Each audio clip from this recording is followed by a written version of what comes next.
Katie, Hello. Hey, how's it going? how are you? So this is Walter. I'm off camera because I'm not photogenic. And you were looking at Emily and Liam. They're your lovely and amazing hosts tonight. And Emily has been vibrating in place for 4 days now. So just saying, thank you so much for your time tonight. Yeah, thank you guys for having me. Hopefully Really appreciate it's fun for you. Yeah, thank you so much for giving us your time. My name is Emily Carisch. I'm a junior here at the CU Denver FITB program. I'm Liam. I'm a freshman. First of all, we'd like to wish you a happy late birthday. Yeah, happy birthday. Oh, thank you. Thanks. And We learned to ride motorcycles as a, I don't know, late 30s experiment.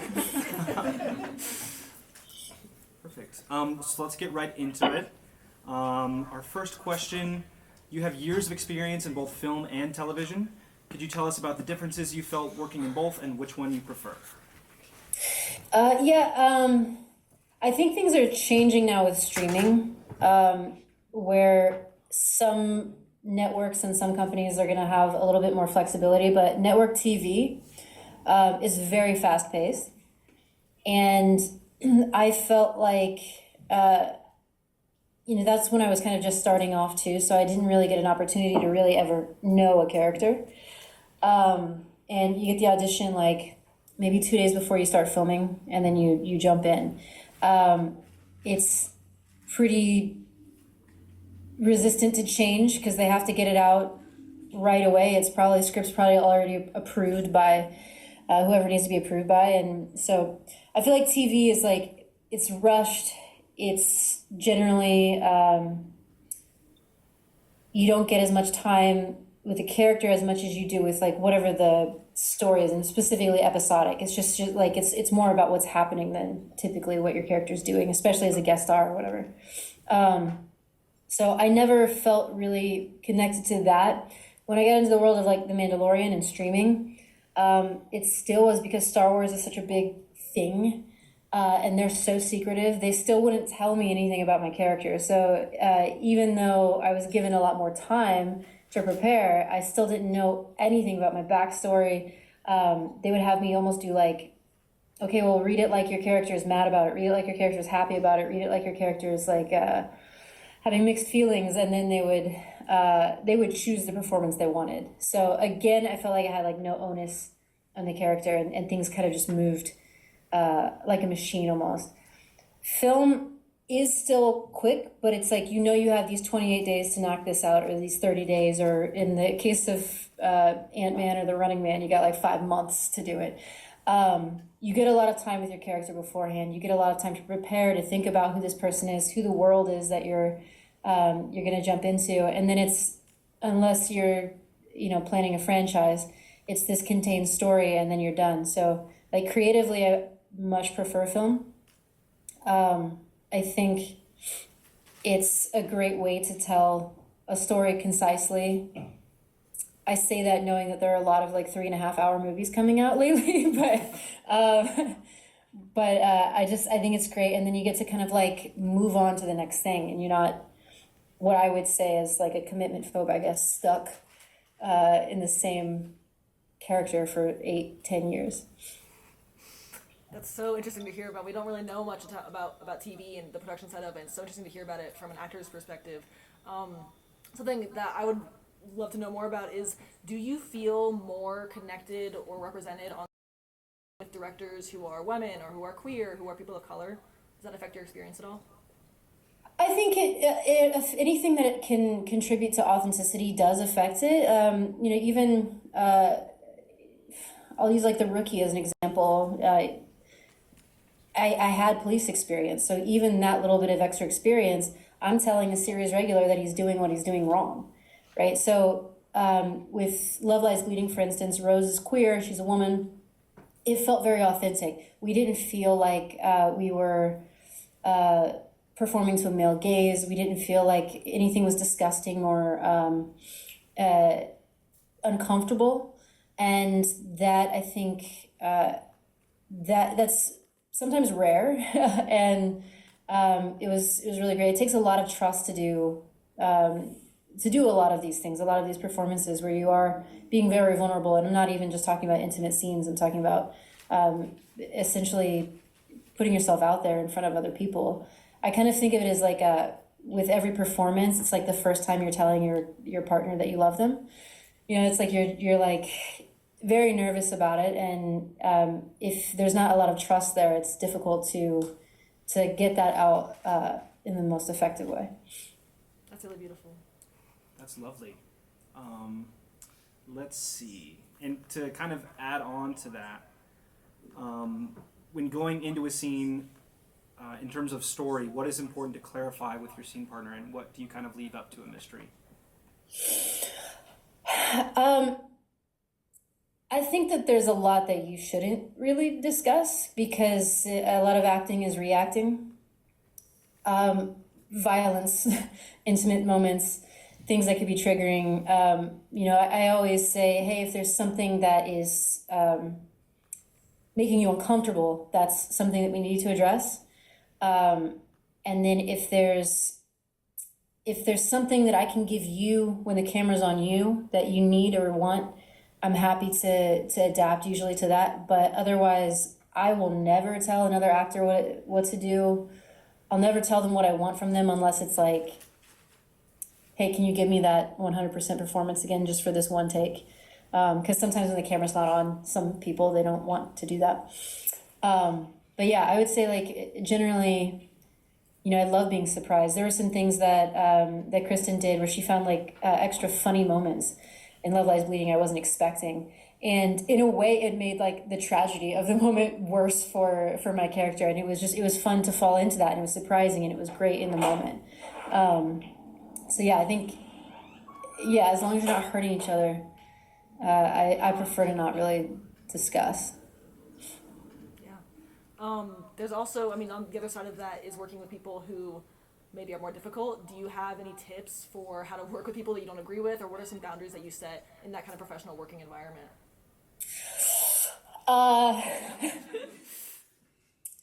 You get those personalities. I think for me, it depends on the project. If this is a project that is just kind of silly, I just kind of laugh about it. The only thing I will say is, I have had I'll take someone aside.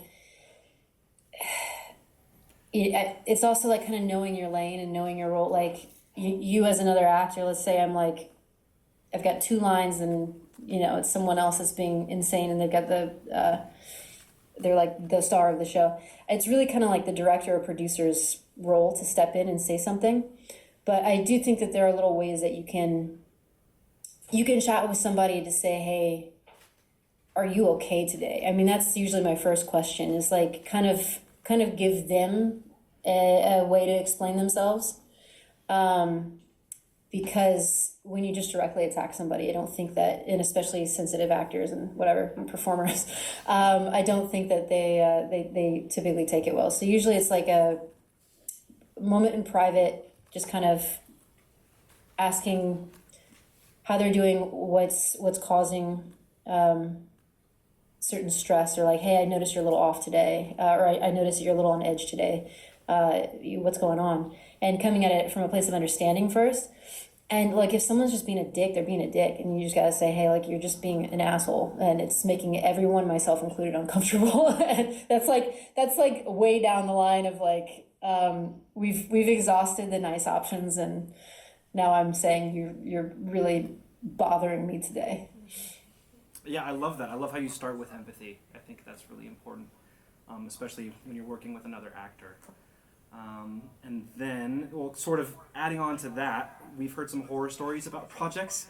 Do you have any fun or tragic moments from set? The worst thing has always been someone gets hurt. And, I've had directors be impaled by stuff. I've had, your crew members get hurt frequently because they're lugging stuff around. Their jobs are pretty dangerous. Stunt people, I've been injured pretty badly on set before. That's the one thing that always is like my big thing. And I just finished working with Tom Cruise, and he's doing absolutely batshit stunts, and safety's huge, communication's huge. And so that's like my big, I'm kind of starting to forget the question, honestly, now that I'm saying that, but like that's my big thing is like, I just never want to see anyone get hurt. And I feel like it's so 90% of the time so preventable when you're doing a lot of these things like stunts. And it's like if you're doing a martial arts class, you accept the risk of issues. But remind me of the question, because I might be able to say something else that's better. No, I think you answered it perfectly. We were just looking to ask about some of the horror stories you might have experienced. Yeah, the other thing is, there's power plays. People are tripping. It's crazy. You're just like, I think when people forget that it's that it takes a community to make a movie, and they just think that they're like the only thing that matters. That's just the most annoying thing in the world to me. I'm very fortunate that the majority of the time I've gotten to work in really collaborative environments. But yeah, and there's always ego. On the other side of that, could you tell us your favorite story from set? Favorite? I feel like there's so many little things that I had such a great experience with Love Lies Bleeding, so I do kind of bring that up often. But I love, I was doing my bodybuilding routine at the end, and someone had recorded, first of all, they recorded my assistant who was taking a picture of me like a dad. It was like the most adorable thing ever. And then in the back, they recorded the crew dancing along with me, which I just thought was so awesome. Oh God, I haven't had any good pranks lately. I was just with, on The Running Man, which was so much fun. I got to be a very different character and in a very wild world. And I think there was just one of those moments where just one single day, I'm working with Edgar Wright, I'm working with our DP Chung, is it Chung? I gotta look up his last name.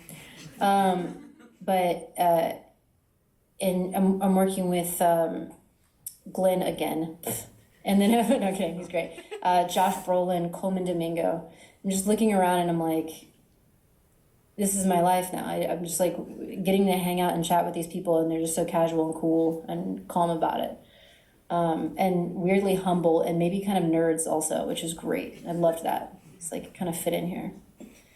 I think that's it, yeah. That's awesome. That's awesome. Working with actors like that, it must be kind of shocking, kind of like I made it moment, Yeah, and it's really cool when they're just laid back and humble. I mean, Coleman, while we were there, he got a BAFTA nomination. I think like the next day got his second Oscar nomination, and he's just like, I'm here to hang out, it's really cool. Awesome. So next question, what is one takeaway you've gained from both small student projects and then bigger studio productions? Smaller projects, you have to be so very specific and know, I think, ahead of time really what you want. There's a lot less wiggle room, both in the budget and in the shoot schedule. I just did this Christy Martin biopic. It's like so last year I did Mission Impossible directly to a $2 million gay zombie movie with George Romero's daughter, which was like, I'm really excited for it. And so it was going from this, your college kids, this fuck all budget of like, I don't know, drop a plane here, whatever. It's absolutely nuts to we don't have like food for everyone on the set today kind of situation. And there was one thing in particular where I'll say who is running things really does make a difference. Like if you have someone that's not really attentive or paying attention to the crew on a low budget set, it can get really rough and the morale can get really low. And if you're being a dick on top of that, it's like it becomes the worst thing imaginable. You know, if Mission Impossible, like if everyone's being a jerk, but you've got food every day, it's like, okay, you know, life's good. You know, we'll endure this, we'll get through. But I mean, this one in particular set, it was 100 degrees outside. We're sitting in a building that I think should be condemned. No air conditioning. People are like drag queens in full drag. People are very unwell. So like, my solution is like, we're getting ice cream today for everyone, or we're getting whatever for everyone. We're trying to keep people cool. We're getting air conditioning. Like, you know, you call your reps, that kind of thing. It's like a whole thing. Also, I think, you know, there's something about a smaller set that's more intimate. On a multi-million-dollar project, you really just don't have an opportunity to get to know everybody. Sometimes I think, and this is something that like I can tell even the difference between how directors are having to think. It's just overwhelming on a major budget production, especially when you've got too many chefs in the kitchen. You've got, let's say, Paramount's opinion, and then you've got a specific producer at Paramount's opinion, and then you've got the writer, and then you've got the director, and then you've got, I don't know, some person that they might be selling it to, or a financier, and then it's just so many voices, and that's where a lot of these projects I think get convoluted, and that's why I have a adoration for indie film, because generally it's kind of like the artist's pure vision, as much as they could with as crappy of a budget as they likely were given. And you can kind of tell the difference between something that was meant for maybe a smaller group of people versus something that was washed so that more like a broader audience could try to enjoy it. So I think there's a lot of challenges that come with both. But I don't know, there's something about major budget productions that's just like, it's too much. And then you're like, oh, is China gonna like this? And it's like, well, I'm in it, so no, probably not. Yeah, it's we are obviously in film school, so we're all kind of leaning towards the indie route. But also it seems pretty insurmountable a lot of the time, as there's so many stories about how hard it is to break in and everything. It kind of seems that's impossible to work in this industry some days. Have you dealt with this discouragement? How do you overcome it? Yeah, I mean, it was kind of weird. Like, I felt like I had a good resume before Love Lies Bleeding, but I couldn't get a meeting with an agent to save my life. Like, I wound up finding a mentor who works for CAA, and I was like, hey, look, I've got Star Wars, I've got Marvel, I've got this, and this, whatever. And she's like, no one cares about that anymore. And I'm like, what are you talking about? She's like, no one cares. They want like the next big thing. You know, they're always thinking of the next. They're not thinking about the thing that has already been successful a million times. And you can kind of see it in, like, there are a lot of people that are leads on some of these projects, some of these shows, that their careers just aren't going anywhere anymore. And it's just because the industry is like, it's constantly just whatever's hot and trendy, I guess. One cool thing about indie filmmaking is that you can become that next whatever. And I see them scouting and going to these indie film festivals and things. And that's where I think a lot of the time you have opportunity to break out and show that you can do something other than, you know, whatever you know, if you're shooting a lot of commercials, let's say you're a director and you've been stuck shooting music videos or commercials or something, you've really wanted to do, a comedy, but no one has seen your comedy, no one's hired you for comedy. So those festivals are really great opportunities to show that, hey, I can actually do comedy. And so indie film was something for me where I was even struggling to get into, because I don't know, the way I look or whatever, or they just didn't believe I could do it. Love Lies Bleeding, I think I had 6 auditions, and Rose wanted me right away, but the producers didn't, because, you know, I'm not going to bring in money or whatever. And I'm like,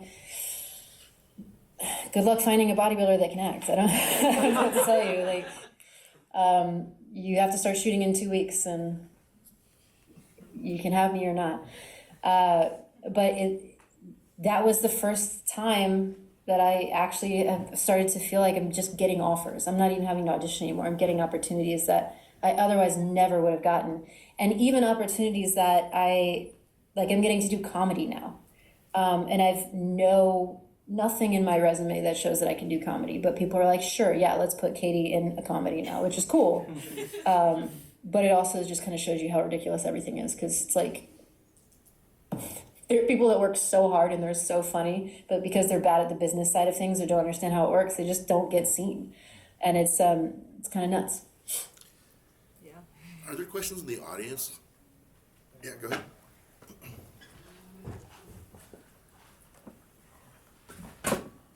Okay, I just want to make sure.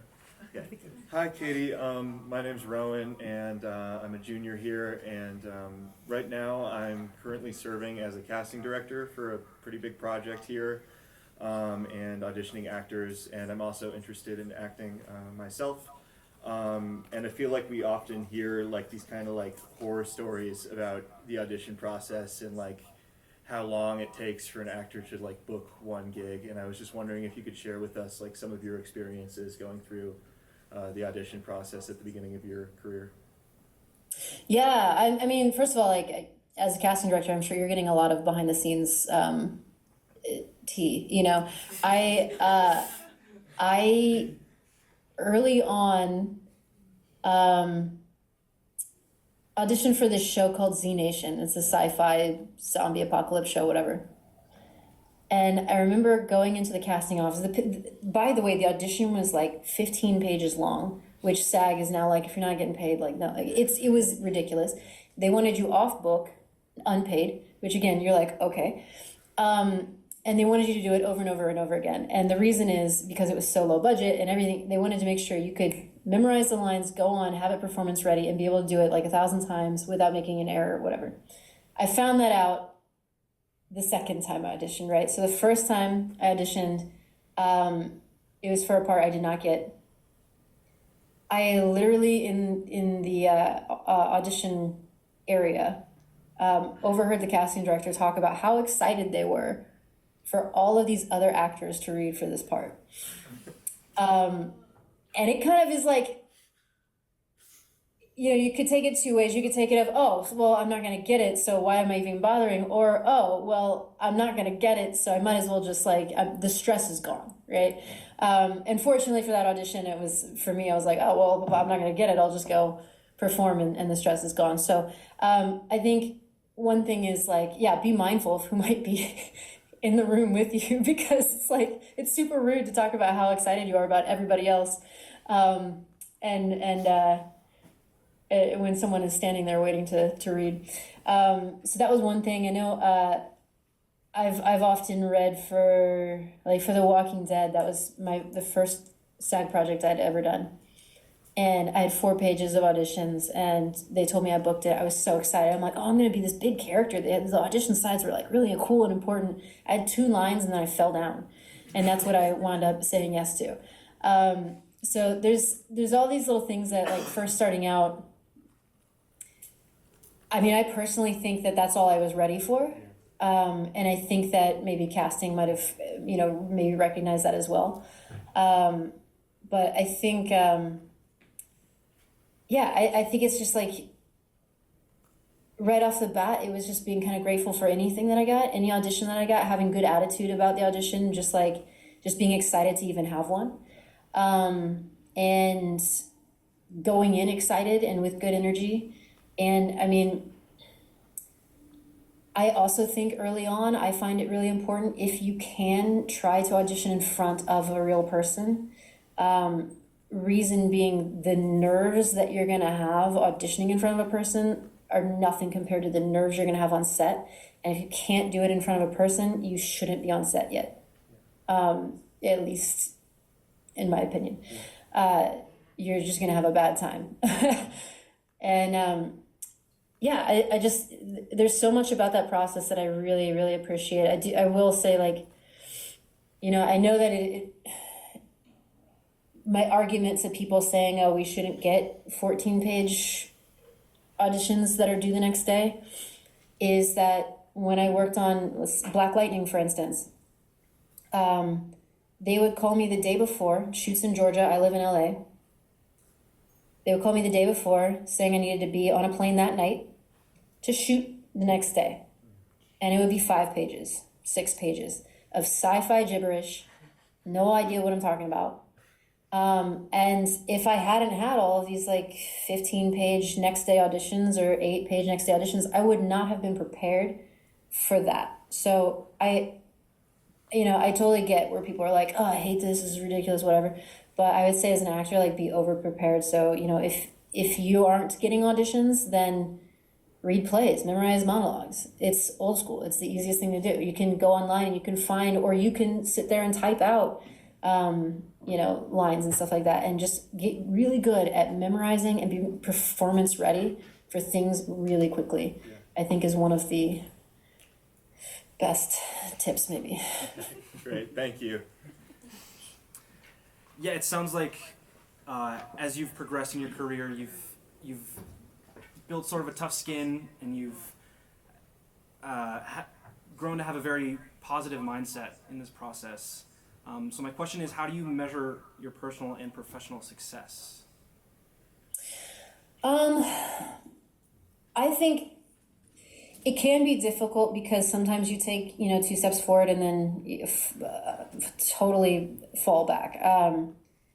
One of my first jobs was a series regular. And then the next job that I got after that was like 2 lines on Westworld and they shot me, and actually that year was a really fun year because I was killed 5 times on screen.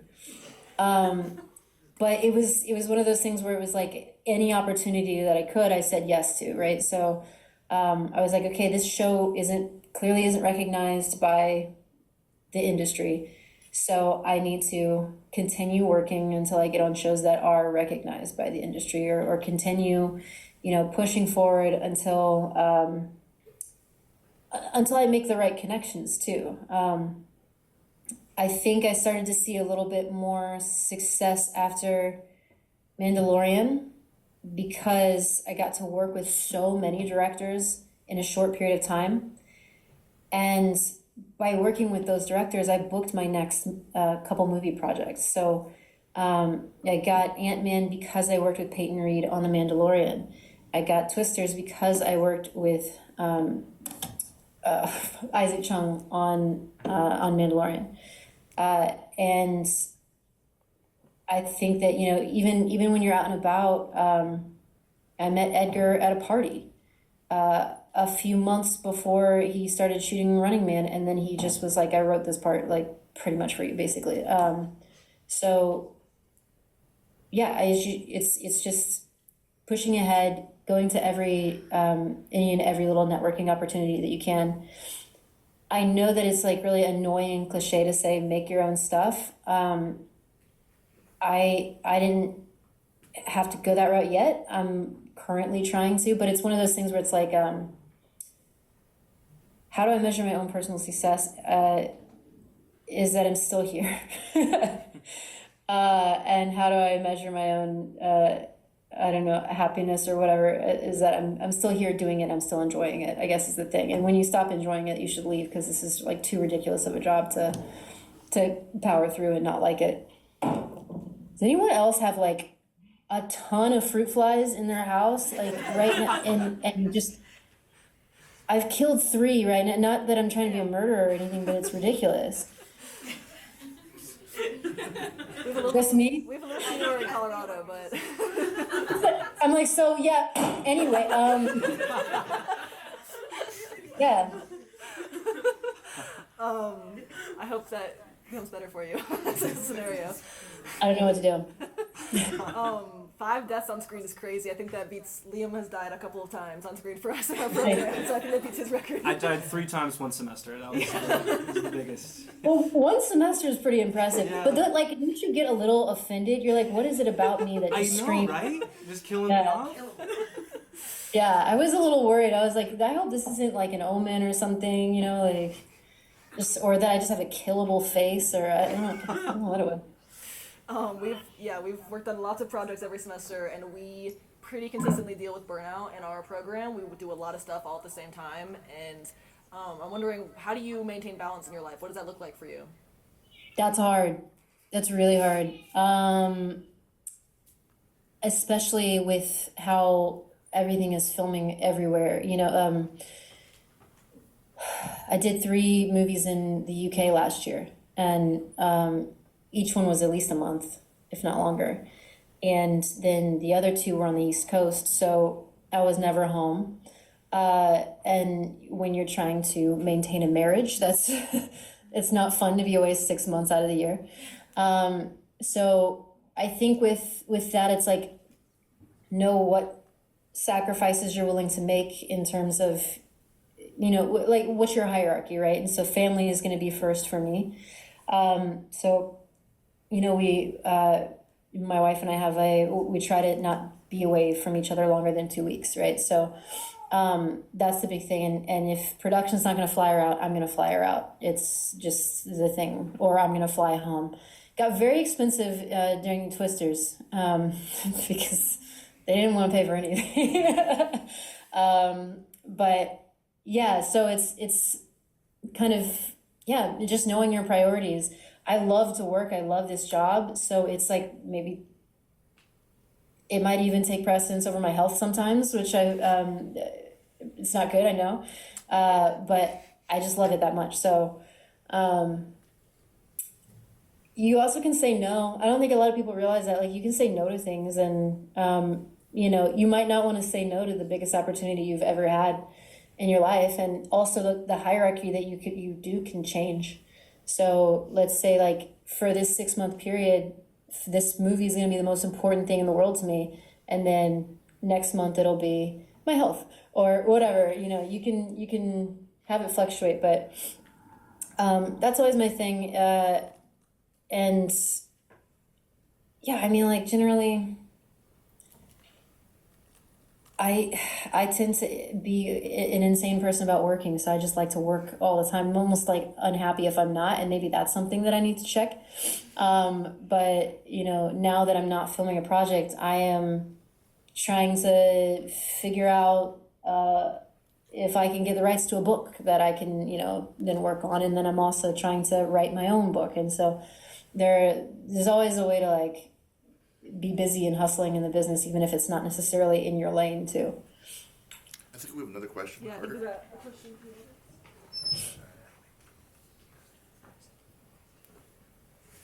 Hello, my name is Carter, and I saw on your Wikipedia page that you used to be a police officer in Indiana.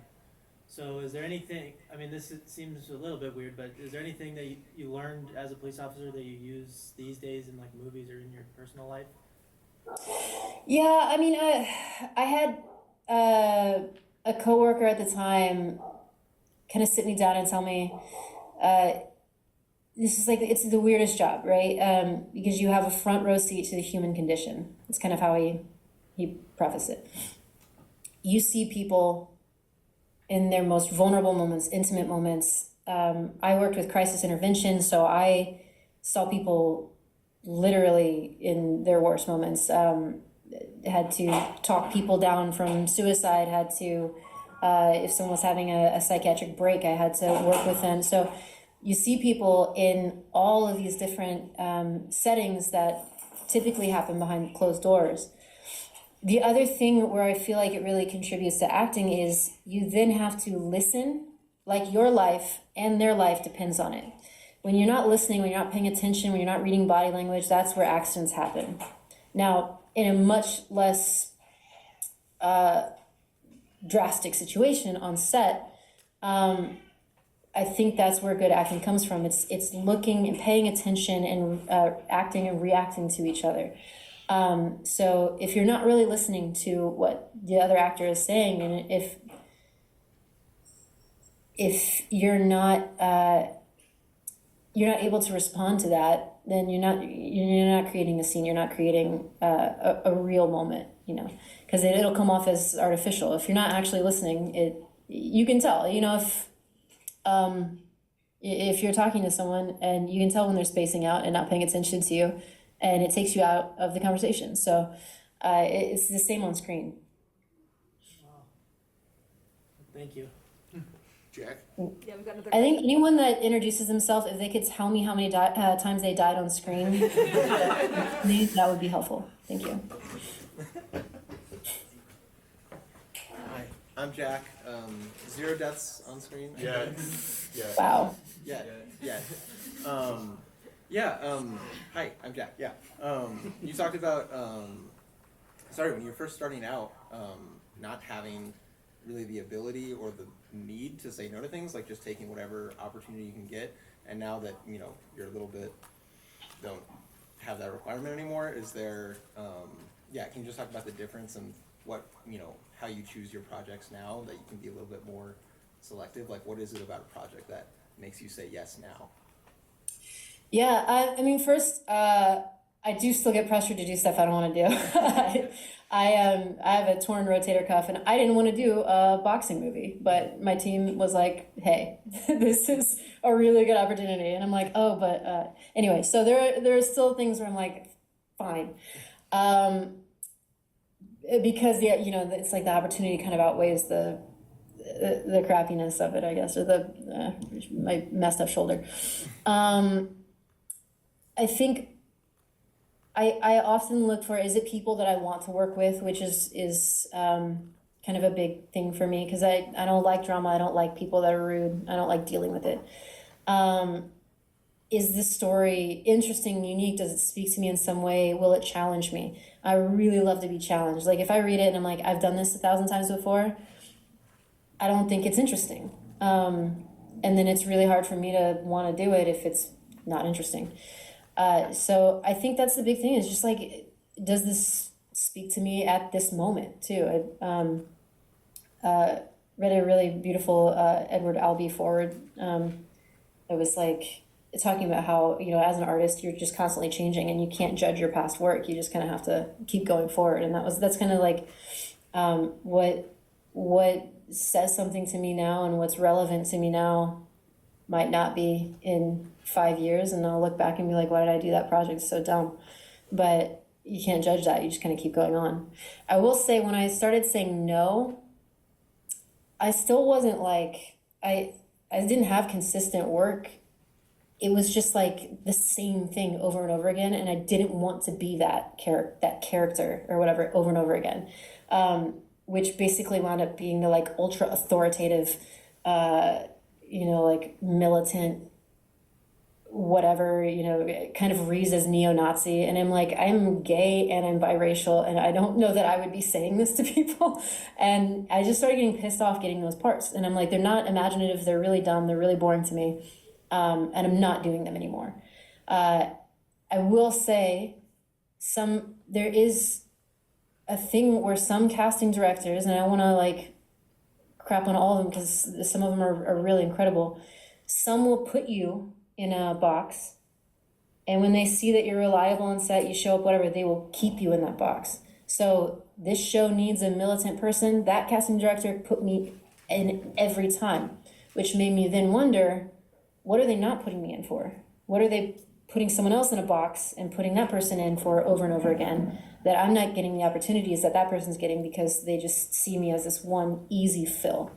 So I will say, if you see that you're starting to get the same stuff over and over and over again, obviously you got to pay bills, you got to pay, you got to be happy and proud of what you're doing. But like, you definitely, I think that's when people should start saying, nah, I'm not doing that anymore. I'm going for other things. Awesome, thank you. It's really, really cool to hear you talk about what's important to when you're representing yourself on screen. It's you're speaking to an audience, and I know you've had the opportunity to work in really cool projects, and I know that are important to me. Could you talk to us about Queer Joy? Yeah, I mean, I guess it's different for everybody, right? Like, I'm really loving seeing more queer representation on screen that is just like a person and not a caricature of what people think queerness is, or like a very, your typical coming out story and whatever. It's just people on screen that get to just be queer and enjoy their lives like everyday people, which is what I think the majority of people do. That to me is a joy that I see in the industry. And then seeing more directors and writers and cinematographers and people get to take those parts. One thing I loved about Love Lies Bleeding was that it was like overwhelmingly I think there were more women on set than men by like a lot, and more queer people on set by a lot. The gay zombie movie that I did, it was like there was one straight guy. It was one, and he was our token for the film, specifically cast to be that guy, and that was it. So it was really, really cool to see. My own joy, like it's, I guess, the same in my own personal life, is like just getting to live my life and be happy and not bothered. I think that's what I think a lot of people want. Yeah. Hello. Hi, I'm Sophie. I've had 0 deaths on screen yet, but it's only my second semester. So, my question is, I mean, you're sitting in front of a room of a bunch of 20-something-year-olds who are just starting out, and I'm wondering if you have any pieces of advice to people who are just kind of getting the ball rolling, and maybe moments in your career where you've struggled or you've felt kind of hopeless about the direction of things, and the thoughts that have kind of gotten you out of that and kept you going.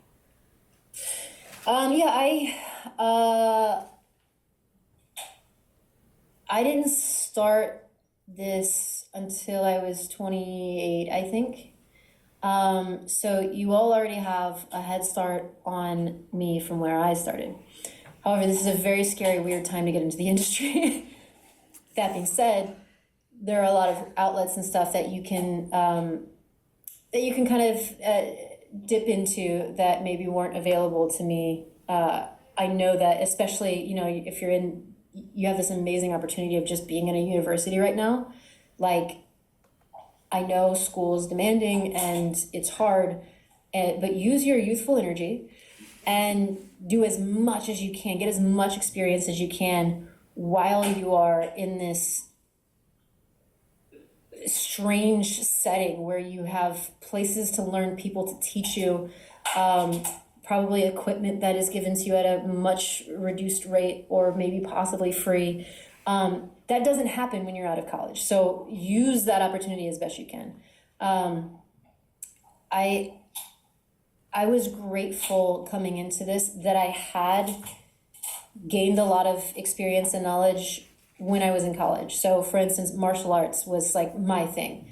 I trained, I taught. By the time I left college, I was able to teach. So when I came here for my thrival job, as they call it, I got to teach martial arts, and I got to go all over the city. I got all the perks of a UCLA teacher, teaching at UCLA and Mount St. Mary's, and I taught little kids, and I taught, at a big gym where the producer or the owner's wife was like a big producer, So you never know where you're going to meet somebody. You never know what talents you're going to need or use or whatever is going to help you. But I would say just learn as much as you can. There's a Euripides quote that's a little dramatic, but it's, "Whoso neglects learning in his youth loses the past and is dead for the future." You have so much opportunity to learn right now and to grow right now. And it's so much harder when you have to do it as an adult with lower energy, a sudden surprising chronic disease, for instance, bills to pay, which not saying that you don't, but it's not fun as an adult. If I want to get film equipment, I have to either pull some strings somehow or I have to pay a lot of money to get it, right? Permits in Los Angeles are ridiculous. So anything that you can use right now, do it. Always be planting seeds. That was a tip that I got when I was first starting out, and I think that that's always helped. It was from an acting teacher that I had she had booked a series regular. She got those checks. She's like, "I'm doing this," and the show got canceled after the first season, and she spent all her money and then was back to square one. No one saw the show. So she didn't even have that to show that she could do anything, So it was one of those things that, like, you can't really depend on your yield as it is. You have to always be planting for the next harvest, right? Trying to think of the other. My wife's laughing at me because I'm talking about farming, because I got a farming app that she thinks is, it's like Farmville but probably worse. I don't know. It got me. Anyway, now she's crying because she's laughing so hard. Farming metaphors aside, I don't know. I lost my train of thought. That's a great question. I wish I could answer it better, but someone's laughing in the corner of my eye. It's hard for me to go. That's great. Thank you so much. We have another question from the audience. Let's do one more after. Hi, I'm Amara. And my question is that you were talking earlier about feeling like you were being put into boxes and stuff. And I love how in Love Lies Bleeding it sort of challenges the subverts the tropes of like masculinity and femininity in women. And so I just was wondering if you have any thoughts on how your character kind of directly challenges that association that strong women have with like not being feminine and stuff. Like, yeah, I don't know. Yeah, I think Rose, she wrote and directed it, and I think she's always been so frustrated by that, all of these people that want a strong woman lead, or strong female lead, strong whatever, and then like, what does that mean? And then they wind up casting the tiniest person that you've ever seen, who sure can be strong, absolutely. But she wanted to just kind of like really spit in someone's face and just throw this out here. Like, what if I just give them someone who's actually really strong, looks strong, and show them that it's gonna piss them off, basically. Like, what they're saying is not what they actually mean generally. So I think she did it as kind of a big fuck you to Hollywood, which was really fun. Another thing that she did that I thought was kind of clever and cool was she made me like the biggest person on set. Like, I'm bigger than Ed. I'm bigger than Dave. I'm way bigger than Kristen.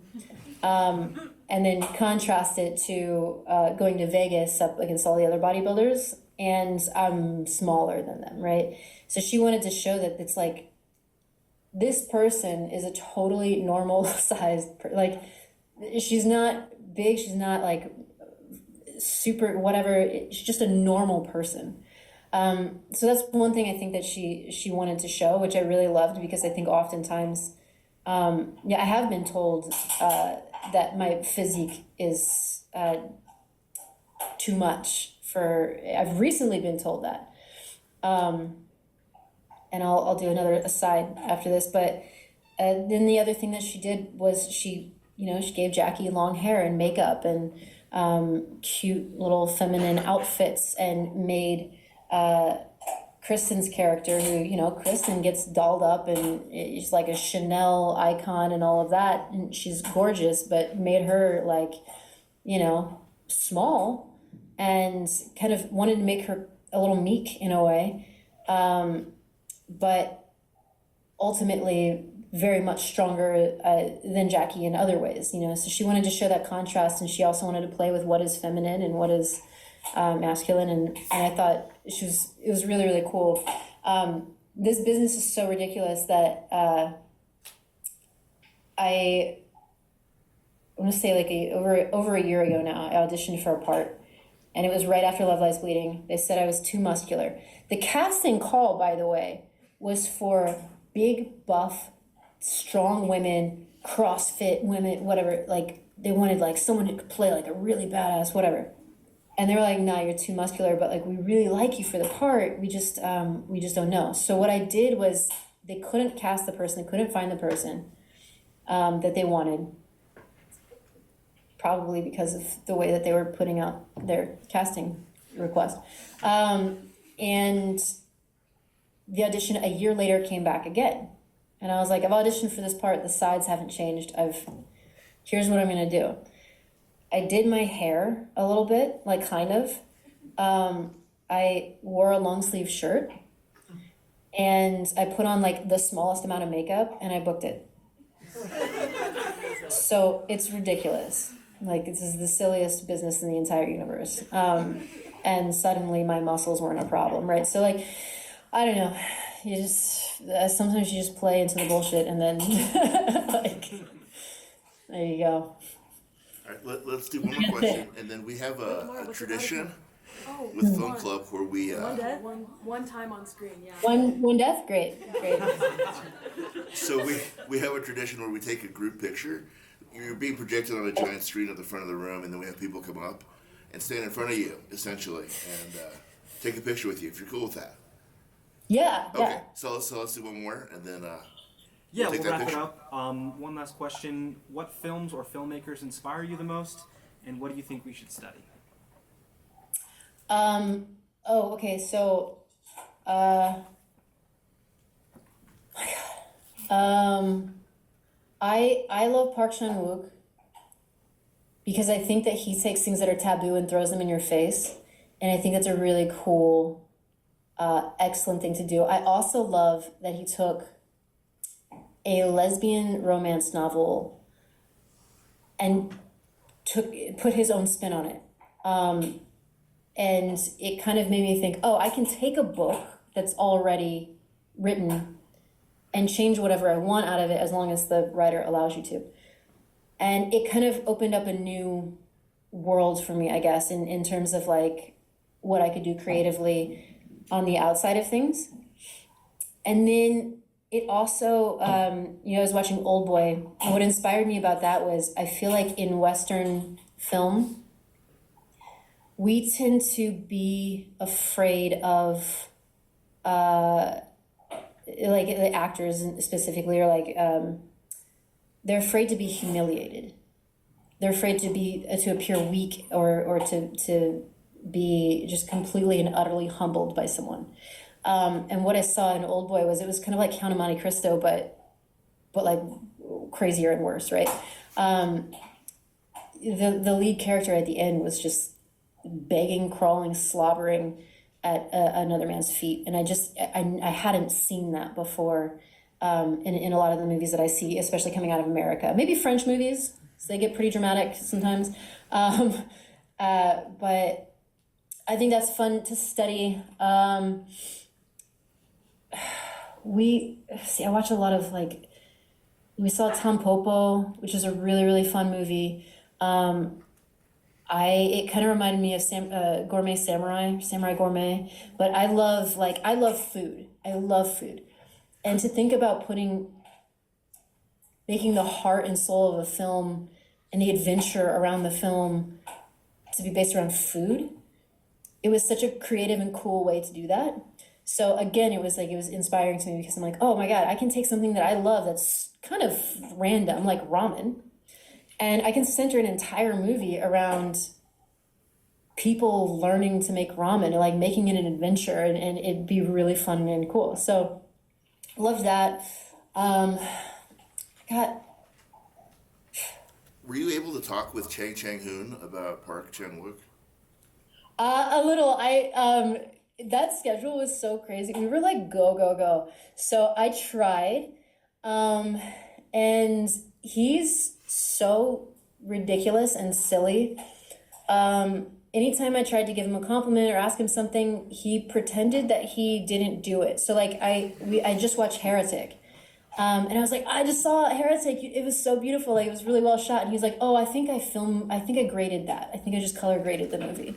And I'm like, you were the DP on the movie. And he's like, nah, I'm pretty sure I just color graded. So he was just so ridiculous. So I couldn't get a straight answer out of him. But I will keep trying for sure. All right, big round of applause for Katy O'Brian.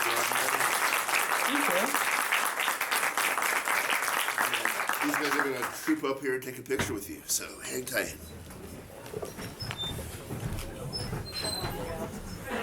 Sorry, Jack. Sorry, man. All right, man. Well, I was going to say this. You can give Katy some fly advice? Yeah, sure. Yeah. You want to do it later. Knock it out, get the photo out first. Do And then with our hands, can we just do like our number of on-screen deaths? Well, because I went to that middle school and I got a lot. Yeah. Oh, maybe 6.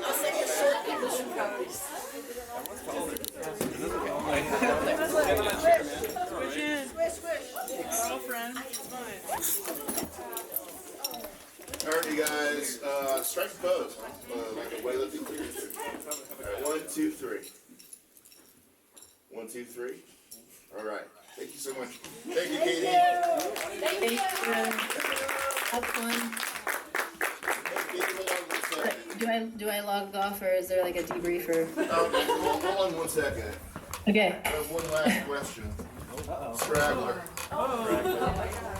Can I give you some fruit fly advice, Katie? Yeah, please, because I got the apple cider vinegar thing going, and that usually takes care of them, but I don't know what's happening. They're not even going for fruit now. Pour boiling water down your sinks, down your drains. A lot of times they're in your drains. Oh, I'm James. I'm gonna pour boiling water. So just die right ask a now. question. Hi, I'm Jessica. I was just gonna ask, so you said you started when you were 20. I'm not looking at it. I'm gonna look like this. So you said you were 28 when you started. I'm honestly probably the oldest person in here. I'm 26, and I feel so scared all the time. Was it scary getting into this at 28? Or do you feel like life is starting and everything's good? I think that, yeah, there was a little bit of I'm finally doing what I want to do, or I'm at least trying. And I think that you have to have a little bit of delusion to do this, for sure. I think that you can't just, if you measure success on how everyone else is doing, you're going to have a very bad time. If you measure it based off improvement, I think it's going to be a little easier. It'll still be hard because it's like hard to. It's really hard. It's just a really hard business, yeah. But I would say, you know, as long as you're really loving it, and as long as you can't think of anything else that you'd want to do, I think that it's every day is just kind of finding a way to improve. And I think that was something that I meant to say earlier. Is like, you know, my acting coach. His whole thing is like read 3 plays a week, memorize a comedy and a drama monologue every week if you can. I don't do that. That's a lot. That's a lot. But it's like treating this. Basically, the point is treating this as a full-time job, even if you're not working. So maybe I'm not reading 3 plays, but I'm reading a lot. I'm doing, you know, putting this thing down. Oh, that's my wife. But putting your phone down, best thing to do. Well, thank you. Katie, thank you so much for your time. We really appreciate it. Thank you so much. All right, see you next time. Be safe. I think Aiden has to do it. Do it, Aiden. All right. Bye.